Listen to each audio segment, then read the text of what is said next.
Want half सिद्धांत के अनुसार देखना है अणु संख्या गुणधर्म। ठीक है, वांट हाफ ने ये बताया है कि जब आपका सॉल्यूट है ना, मतलब कि विलय पदार्थ अगर ठोस अवस्था में, देखो अभी मैंने आप लोगों को समझाया वोटाइल नॉन वोटाइल के बारे में। ठीक है, अब हम नॉन वोटाइल सॉल्यूशन में कैसे पढ़ेंगे। जैसे मैंने मान लो एक गिलास में पानी लिया या बीकर में पानी लिया, पानी में मैंने एक ऐसे पदार्थ को डाला जिसको ताप देने पर, जिसको क्या करने पर, टेम्परेचर देने पे उसमें वाष्पन की प्रक्रिया नहीं होती है। वाष्पन की प्रक्रिया क्या होती है, नहीं होती है। तो ऐसे पदार्थ जैसे कौन हो सकते हैं, NaCl, है ना। और ये मैंने लिया था पानी, जल। ठीक है, NaCl को अगर आप इजीली समझ सकते हो तो आपने पॉपकॉर्न वाले को देखा है, वो कढ़ाई में बहुत सारे अलग अलग ब्राउन कलर का, वाइट कलर का, 2-3 प्रकार के नमक को मिला के रखता है और उस नमक के ताप में ही वो लाई को फोड़ता है। वो रेती नहीं होता, ये गलत फहमी आप लोगों की कि वो रेती रहता है, सैंड का यूज़ करता है। देखो रेती अगर यूज़ करेगा तो वो पॉपकॉर्न के बीच में रेती चला जाएगा ना, नमक थोड़ी लगेगा आपको। तो नमक, अब नमक को देखो वो ताप देता है, क्या ये वाष्पन की प्रक्रिया करता है, नहीं। नमक जैसा का तैसा रहता है, बस गर्म होता है। ठीक है, ये वाष्पन की प्रक्रिया नहीं कर रहा है। मतलब हम ये बोल सकते हैं कि नमक आपका क्या है, अवाष्पशील पदार्थ है। तो अवाष्पशील पदार्थ को हम क्या कहते हैं, नॉन वोटाइल सॉल्यूट। तो नॉन वोटाइल सॉल्यूट से जब हम किसी वोटाइल सॉल्वेंट में, मतलब वाष्पशील विलायक में, है ना, अवाष्पशील विलय को वाष्पशील विलायक में मिलाते हैं तो ऐसे विलयन को हम क्या कहते हैं, नॉन वोटाइल सॉल्यूशन कहते हैं या अवाष्पशील विलयन कहते हैं। तो इसको वांट हाफ ने गुण संख्या अणु गुणधर्म से समझाया था। अणु संख्या गुणधर्म क्या होता है, ठोस धन द्रव्य, मतलब कि विलय पदार्थ आपका क्या है, ठोस अवस्था में है, और द्रव्य क्या है, आपका विलायक है।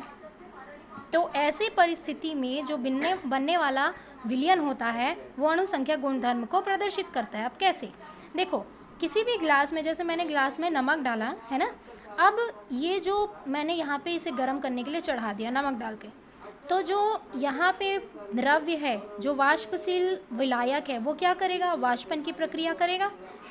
ठीक है, वाष्पन की प्रक्रिया करेगा और वो यहाँ पर एक दाब आरोपित करेगा यहाँ पे। अब इस सतह पे कहीं ना कहीं अवाष्पशील पदार्थ भी उपस्थित हो जाएंगे, एक स्तर बना लेंगे अवाष्पशील पदार्थ का और बीच बीच में वाष्पशील विलायक का। दोनों पदार्थ एक स्तर में दिखाई देंगे। अब जो अवाष्पशील है वो वाष्पन नहीं करेगा, वाष्पशील है वो कहीं कहीं जगह दिखाई दे रहा है, तो वो क्या होंगे, वाष्पन की प्रक्रिया क्या हो गई, अब कम हो गई ना, क्योंकि इसमें बीच में क्या आ जा रहा है, अवाष्पशील पदार्थ आ जा रहा है जो ताप को अवशोषित कर ले रहा है।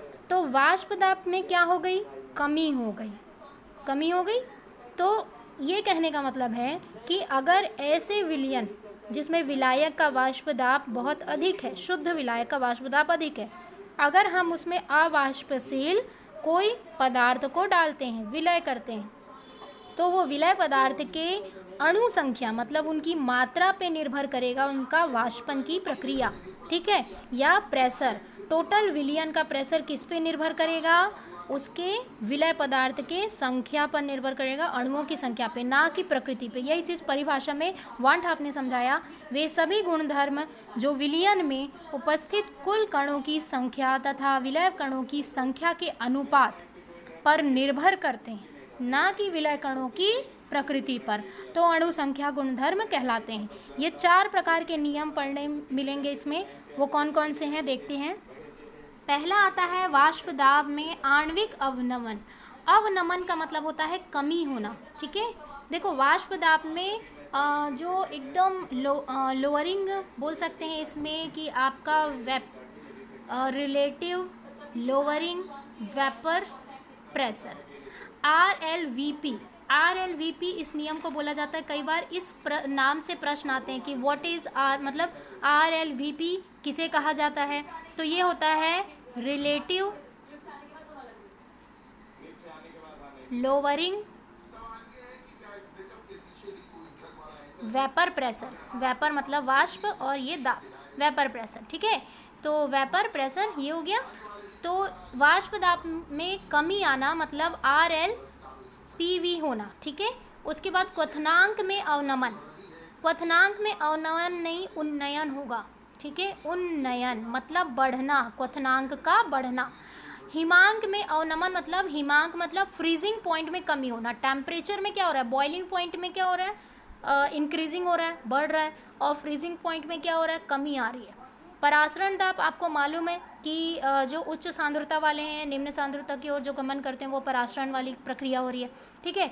तो अब हम जानते हैं कि पहले नियम को, वाष्प दाब में आणविक अवनमन की प्रक्रिया क्या होती है। उससे पहले हम ये जानते हैं कि किसी विलायक का विलय, है ना, कि वाष्प दाब ठोस वाष्पशील, ठीक है, दाब, या एक बार फिर से बोल रही हूँ, किसी विलायक का विलयन, किसी विलायक का विलयन के वाष्प दाब ठोस वाष्पशील विलय को मिलाने पर, ये अवाष्पशील होगा भाई, अवाष्पशील विलय को मिलाने पर कम हो जाता है, ठीक है। दाब क्या होगा, कम हो जाएगा। वाष्प दाब का अवनमन कहलाता है। वाष्प दाब का अवनमन का मतलब ये है, देखो चित्र के द्वारा समझो। मैंने एक कंटेनर लिया, उसमें मैंने विलायक लिया। विलायक क्या है, आपका जल है, जिसका वाष्प क्वथनांक है 100 डिग्री सेंटीग्रेड पे ये वाष्पन की प्रक्रिया करता है, ठीक है, वाष्पन की प्रक्रिया करेगा।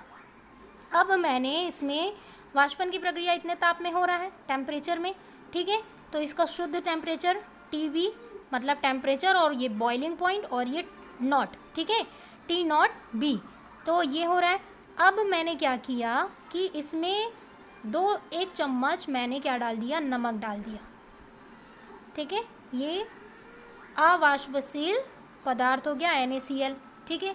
अब इसकी क्या है, बॉइलिंग पॉइंट क्या है, 0, क्योंकि ये तो किसी भी तापमान में क्या होता है, प्रेशर नहीं देता, वाष्पन की प्रक्रिया नहीं देता है, टेम्परेचर कितना भी बढ़ाओ, ठीक है, तो ये 0 हुआ। अब इसमें क्या हो रहा है कि जब हम इतने डिग्री पर इसका टेम्परेचर होता है तो ये जो अविलय पदार्थ है वो यहाँ पे सतह पर आ जाते हैं, ऐसे। अब देखो सतह पर ये कण भी है और बीच बीच में यहाँ पे जल कण भी हैं, तो अब इनका वाष्पन क्या हो रहा है, कम हो रहा है। यहाँ पे जल के कण कम हो गए, तो अब उतने ही कण क्या करेंगे, वाष्पित होंगे। पहले क्या हो रहा था, ये नीचे थे, पूरे के पूरे वाष्पित हो रहे थे, क्योंकि ऊपर में पूरा सतह में जल के कण थे। अब ये विलय के कण आ गए, तो इनमें वाष्पन की क्या हो रही है, कमी हो रही है ना। तो यही चीज़ बोल रहा है कि जो विलायक का विलयन के वाष्प दाब होते हैं, वाष्प दाब टोटल विलायक का जो टोटल वाष्प दाब होता है, जब उसमें अवाष्पशील विलय पदार्थ मिलाते हैं, हमने मिला दिया, तो इनका जो दाब हो गया अब वो कम हो गया। दाब में क्या हो गई, कमी आ गई वेपर प्रेशर में, क्योंकि ये सतह पर आ गए अविलय पदार्थ, जिसकी वजह से इनका वाष्पन भी कम हो रहा है। तो यही चीज़ कहना चाह रहा है आपका वाष्प दाब में अवनमन, मतलब कि रिलेटिव लोअरिंग वेपर प्रेशर को, ठीक है। तो अब जानते हैं इनके कारणों को। कारण मोस्ट इंपॉर्टेंट है, इन्हें समझना है। पहला बोलता है विलयन की सतह पर विलय का विलायक दोनों के अणु उपस्थित होते हैं। देखो विलयन की सतह पे विलय, विलय क्या है, जल, और विलायक क्या है, NaCl, दोनों के कण क्या है, उपस्थित है। अतः सतह का विलायक अणुओं से घिरा हुआ भाग कम हो जाता है। देखो अब विलायक क्या हो गया, यहाँ से विलय से घिर गया है, जिसके कारण विलायक के अणु कम हो गए हैं। तो कम होंगे तो वाष्पन क्या होगा, अब कम लोग करेंगे, वाष्पन कम लोगों के द्वारा होगा तो वाष्प दाब भी कम हो जाएगा ऑटोमेटिकली। यही चीज़ पॉइंट में लिखा है। तो जिसके कारण विलायक के विलयन का वाष्प दाब, है ना, अवाष्पशील पदार्थ मिलाने पे जो वाष्प दाब होता है उससे कम हो जाता है। यही चीज़ आपको पॉइंट में है। तो आगे के पॉइंट देखते हैं। जिसके कारण सतह को छोड़कर जाने वाले विलायक अणु की संख्या भी घट जाएगी, ठीक है। अतः विलायकों का वाष्प दाब भी कम हो जाएगा। परिणाम स्वरूप दिए गए ताप पर विलयन का वाष्प दाब शुद्ध विलायक के वाष्प दाब से कम होता है। विलायक के वाष्प दाब में कमी विलयन में उपस्थित अवाष्पशील पदार्थों के मात्रा पर निर्भर करता है। अब जाहिर सी बात है, जो विलायक में वाष्प दाब में कमी आ रही है, अब इसमें क्या हो रहा है, यहाँ पे जो प्रेशर लग रहा है उसमें जो कमी आई वो किसके कारण हो रहा है, इस NaCl के कारण हो रहा है, जो सतह पर आ गया है। तो अवाष्पशील विलय पदार्थ के कारण वाष्प दाब में कमी आ रही है। यही चीज़ कह रहा है वाष्प दाब में आणविक अवनमन में। क्लियर हो रहा है। तो इसी को आप सूत्र में अगर लिखना चाहते हो तो बहुत ईजी है। जो आपका टोटल विलयन का वाष्प दाब है है ना, या विलयन के जो आपके विलायक का वाष्प दाब है, ठीक है, वो किसके बराबर है, मोल संख्या के बराबर है। किसके मोल संख्या के बराबर है आपका, ये विलायक के मोलों की संख्या के बराबर है। तो यहाँ पे ये 2 आएगा क्योंकि विलायक 2 और P1 विलायक है, ठीक है। तो अब टोटल आपका विलयन का दाब बराबर P01 माइनस P1, मतलब ये क्या हो गया, विलायक का प्रारंभिक दाब, और जब हमने विलय पदार्थ मिलाया तो उसके अंतिम दाब के वो हो रहा है, कमी आ रही है ना, इसमें दाब में कमी आ रही है, इसलिए इसको पहले लिखा गया है और इसको बाद में। तो अब अगर देखा जाए तो del P is equal del P0 1 minus x1, ठीक है। x1 1 माइनस x1 लिखने का मेन रीज़न है, अगर P1 है ना, x ये जो है इसका जो मान है 1 माइनस x1 क्यों होगा, क्योंकि मोलों की संख्या पर निर्भर कर रहा है। आप सॉल्यूट आपने डाला इसलिए ये क्या हो रहा है, चेंजेस आ रहा है, ठीक है। तो आपको मालूम है यहाँ पे x1 जो मोल प्रभाज में आपने पढ़ा है, कुल मोलों की संख्या विलय और विलायक दोनों के मोलों की संख्या एक ही होनी चाहिए, मतलब एक रेशियो पे आनी चाहिए। तो अब अगर चाहो तो इस तरीके से भी हम लिख सकते हैं 1 माइनस, ठीक है। तो अब यहाँ पे वैल्यू आपको पुट करना है, यहाँ पे आपको ये मान दिख रहा है, ये समीकरण एक ले लो, वैल्यू पुट करोगे del P is equal P01 है ना आपका x2। तो यहाँ पे जो आपका आया टोटल विलयन का प्रेशर प्रारंभिक दाब मोल की संख्या पे, किसके, विलय पदार्थ के मोल के संख्या के बराबर होता है, मतलब समान होता है, ठीक है। तो उन पर निर्भर करेगा इसका टोटल दाब। क्लियर हो रहा है यहाँ पे, तो ये आप समीकरण लिख सकते हो, ठीक है। टोटल आपका ये इम्पॉर्टेंट चीज़ है, और आपको किस तरीके से RL PV या VP इस तरीके से वेपर VP भी देता है, PV भी दे देता है, तो आप कंफ्यूज मत होना, इस नाम से क्वेश्चन ज़्यादा आते हैं। तो आगे पढ़ते हैं क्वथनांक में उन्नयन का। तो यहाँ पे कोई डाउट हो तो आप क्लियर मुझसे पूछना।